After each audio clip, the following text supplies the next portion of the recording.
আজকে আমার পছন্দের মাছ ভাজা, করলা ভাজি, মাছ রান্না সব পছন্দের খাবার। খেতে মাশাআল্লাহ অনেক মজা। এগুলা রান্না করব, আপনাদেরও দাওয়াত রইল, আপনারা চলে আসবেন। আসসালামু আলাইকুম। সবাই কেমন আছেন? আশা করি ভালো আছেন।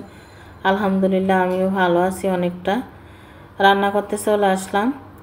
ইলিশ মাছ দিয়া, কলা দিয়ে আর আলু দিয়ে রান্না করব, করলা ভাজি করব আর ইলিশ মাছ ভাজি করব। মাছের মাথা, কান টান, লেজ টেজ দিয়ে তরকারি রান্না করব। মাছটা ছোট হলে একদম তাজা, খেতে খুবই ভালো লাগছে।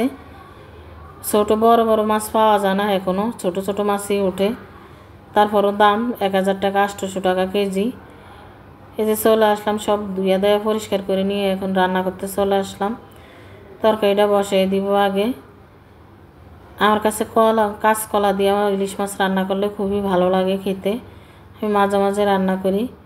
উল্টাপাল্টা তরকারি খাইতে পারি না, আর ছেলে মেয়েও খায় না, এই জন্য সবসময় তাদের পছন্দের তরকারিগুলো রান্না করার চেষ্টা করি। অনেক কিছুই খাওয়া হয় না আঙ্গো বাসায়, আর মানুষ 3 জন, তো বেশি রান্না করলে খাওয়া হয় না। অল্প অল্প রান্না করছি আজকে। কলার দিয়ে মাছ দিয়ে রান্না করব। এই যে মাছগুলো কষানো হয়ে গেছে, উঠাই নিয়ে দিয়ে দিলাম। এখানে দেয়া যায় অনেকটি, কিন্তু আসলে না, অল্প একটু তরকারি। এই তরকারিগুলো একটু কষানোর লেগে পানি দিয়ে দিছি। কলাটা একটু ভালোভাবে কষাইতে হয়, তৈলে খেতে খুবই ভালো লাগে। কলা কষা তো ভালো করে কষাইব, মাছ কলা ততই খেতে খুবই ভালো লাগে। কষানো হয়ে গেছে, এখন জলটা দিয়ে দিব। জলটা দিয়ে বলক আসলে আস্তে আস্তে ডিম করে হইতে থাকুক, কারণ কলা আস্তে আস্তে হইলেই ভালো লাগে। এখন মাছগুলো ভেজে নিয়ে উঠিয়ে নিব। মাছ খাওয়ার সময় ভালোভাবে একটু গরম, আমার কাছে মাছ ভাজা মাছ ঠান্ডা হইলে মজা লাগে না, গরম গরম খেতে ভালো লাগে। তরকারিটাও চুলাই দিয়ে দিছি।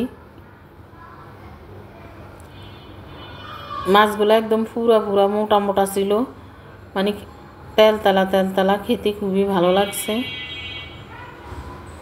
দুপুরে খুব মজা করে খাইছি, কারণ আমি দুপুরে ভাত খাই, রাত্রে খাই না, একবেলাই খাওয়া হয়।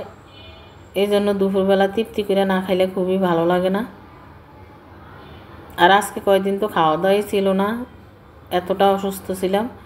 করলাটা ভাজি করবো, অনেক দিন পরে করলা ভাজি করতেছি। আপনারা সবাই ভিডিওটি দেখবেন, লাইক কমেন্ট শেয়ার করবেন।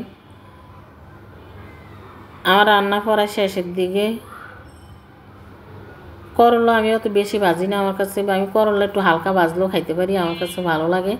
আমার মামা এমন ছিল, করলা একদম কাঁচা কাঁচা খাইতে পারে, আমিও আমার মামার মতো। এই যে তরকারিটা হয়ে গেছে, একটু ঝোল ঝোল করে নামাইছি। করলা ভাজিটাও হয়ে গেছে।